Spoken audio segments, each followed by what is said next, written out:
여러분, 축구 좋아하세요? 우리가 축구라고 부르는 걸 일본에선 슛큐라고 하잖아요.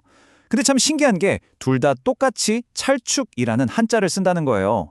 아니, 글자는 똑같은데 왜 발음은 축이랑 슈 이렇게 완전 딴판일까요? 오늘 바로 이 언어 속 미스터리를 한번 파헤쳐 보겠습니다. 네, 화면에 보이는 바로 이 찰축자. 이게 오늘 이야기의 핵심입니다. 한국에선 축, 일본에선 슈. 뿌리는 분명히 하나인데 어쩌다가 이렇게 소리가 서로 다른 길을 가게 된 걸까요? 그러니까요. 같은 뿌리에서 나왔는데 왜 소리가 이렇게 달라졌을까? 이게 그냥 우연일 리가 없죠. 여기엔 두 언어 사이에 숨어 있는 아주 흥미로운 법칙이 작용하고 있거든요. 자, 지금부터 저랑 같이 언어 탐정이 돼서 그 단서들을 하나하나 추적해 보시죠. 자, 그럼 첫 번째 단서부터 바로 가보겠습니다. 이 미스터리를 푸는 첫 번째 열쇠는 바로 마지막 소리에 있어요. 이게 무슨 말이냐면 두 언어가 단어의 끝소리를 내는 방식 자체가 완전히 다르다는 겁니다. 일본어는요, 개음절 언어라고 불러요. 말이 좀 어렵죠? 쉽게 말해서 아, 이, 우, 에, 오처럼 대부분의 음절이 모음으로, 그러니까 부드럽게 끝난다는 뜻이에요. 반면에 우리말 축 할 때 마지막 기역 받침 한번 생각해 보세요.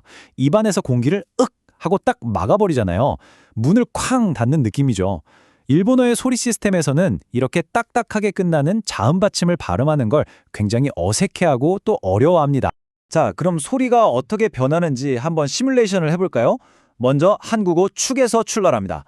일본어로 넘어가면서 발음하기 힘든 마지막 격, 받침이 그냥 툭 떨어져 나갑니다. 그럼 추만 남겠죠?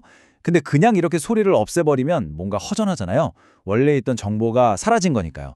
그래서 그 보상으로 앞에 있던 모음 우를 길게 유 하고 늘려주는 거예요. 일종의 보상작용이죠. 이게 바로 추가 슈 비슷한 소리로 가는 첫걸음입니다. 오케이. 그럼 이제 기역 받침이 사라져서 추에 가까워진 것까진 알겠어요. 근데 아직 완벽하진 않죠. 우리가 찾는 건 슈잖아요. 치읓이 어떻게 시읒으로 바뀌었을까요? 여기에 바로 두 번째 결정적인 단서가 숨어 있습니다. 이게 진짜 재밌는 개념인데 이름하여 다치츠테토 원리라는 겁니다. 이름이 좀 복잡해 보이지만 그냥 일본어 발음 타치추테토에서 따온 거예요. 이게 뭐냐면 우리말의 츠처럼 혀를 입천장에 강하게 댔다가 터트리는 좀 센 소리들이 있잖아요. 이런 소리들이 일본어로 건너가면서 발음하기 편하게 더 스무스하고 부드러운 소리로 바뀌는 경향을 말하는 겁니다. 그냥 아무렇게나 바뀌는 게 아니라 일정한 패턴이 있다는 거죠. 네, 바로 이겁니다. 우리 미스터리의 핵심. 한국어의 치유는 공기를 츠, 흐 하고 강하게 터뜨리는 파열음 계열의 소리거든요. 근데 이게 일본어로 가면서 굳이 그렇게 힘을 줄 필요가 있나 하면서 공기를 그냥 슈 하고 부드럽게 흘려보내는 시옷 계열의 소리로 바뀌는 거예요. 일종의 발음의 경제 원칙이랄까요? 더 적은 에너지로 비슷한 소리를 내는 거죠. 자, 좋습니다. 이제 우리 손에 두 개의 아주 강력한 단서가 들어왔습니다. 첫째, 마지막 받침 기억이 사라진다. 둘째, 첫 소리 치읓은 부드러운 시옷으로 바뀐다. 이제 이 두 가지 단서를 조합해서 축 미스터리를 완전히 끝내보겠습니다. 모든 퍼즐 조각이 맞춰졌습니다. 이제 이 두 가지 법칙을 차례대로 적용해서 축이라는 단어가 슈로 변신하는 그 놀라운 과정을 직접 눈으로 확인해 보시죠. 자, 보세요. 이 과정이 모든 걸 설명해 줍니다. 1단계, 원본 단어 축에서 시작합니다. 여기에 두 번째 단서였던 자음 변화 법칙을 적용해요. 강한 치읓이 부드러운 스읒으로 바뀌니까 숙이 되겠죠?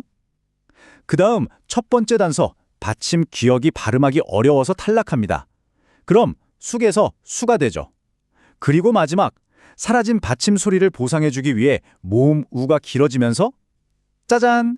바로 슈가 되는 겁니다. 어떠세요? 축에서 슈로 가는 여정이 아주 논리적으로 딱 맞아떨어지죠? 근데 만약에 이 법칙이 딱 축이라는 단어 하나에만 적용된다면 좀 시시하잖아요. 이건 그런 게 아닙니다. 이건 사실 한국어와 일본어 사이에 숨겨진 수많은 단어들의 비밀을 풀어내는 말 그대로 마스터키 같은 거예요. 그러니까 방금 우리가 발견한 이 소리 변화 규칙은요, 아주 넓은 범위에서 일관되게 나타나는 현상이에요. 거의 하나의 시스템을 발견했다고 봐도 무방합니다. 다른 단어들을 보면 아, 진짜네 하고 무릎을 탁 치실 거예요. 자, 이 표를 좀 보세요. 우리가 배운 규칙이 그대로 적용되죠? 처음 촌은 치읓이 시옷으로 바뀌어서 쇼가 되고 마을 촌도 같은 원리로 손이 됐습니다. 간단하죠? 그런데 눈목이 매가 된 건 좀 갸우뚱하실 수 있어요. 기억 받침이 사라진 건 알겠는데 오 모음은 왜 갑자기 애가 됐을까요? 여기에도 또 하나의 재미있는 비밀이 숨어 있습니다. 바로 아가이라는 현상 때문인데요. 이름이 좀 귀엽죠? 말 그대로 받침이 사라지고 혼자 남은 모음이 에나 이 소리 쪽으로 슬쩍 변하는 경향을 말해요. 단단하게 받쳐주던 자음이 툭 떨어져 나가니까 홀로 남은 모음이 약간 불안정해지면서 발음하기 더 편한 위치로 살짝 이동하는 거라고 생각하시면 돼요. 그래서 목은 기억이 사라지고 남은 오가 에로 변해서 매가 된 거고요. 돌석도 기억이 사라지고 어가 이로 변해서 이시가 된 겁니다. 결국 이 모든 걸 종합해 보면 이건 단순히 몇 개 단어의 발음이 바뀌는 차원의 이야기가 아니에요. 이건 두 언어가 아주 오래전에 공유했던 역사, 그 공통된 뿌리에서부터 지금까지 계속 울려 퍼지고 있는 하나의 거대한 메아리 같은 겁니다. 어떤 언어학자는 이런 말을 했어요.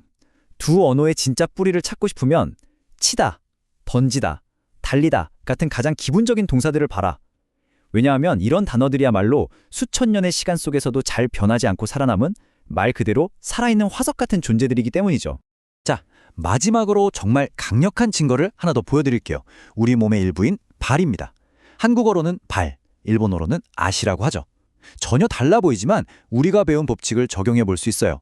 먼저 브 소리가 약해지면서 사라지고 남은 모음 아에 아까 말했던 아가이 현상이 더해져서 아시가 되었다고 추정할 수 있는 거죠. 보세요. 우리 몸을 가리키는 이토록 기본적인 단어에서조차 우리가 발견한 패턴이 그대로 반복되고 있는 겁니다. 그리고 우리는 축구라는 단어에 대한 작은 호기심에서 시작해서 한국어와 일본어를 연결하는 거대하고 깊은 법칙까지 발견해냈습니다. 정말 놀랍지 않으세요? 어쩌면 우리가 매일 아무 생각 없이 쓰는 단어들 속에 아직 우리가 발견하지 못한 또 다른 놀라운 이야기들이 숨어 있는 건 아닐까요?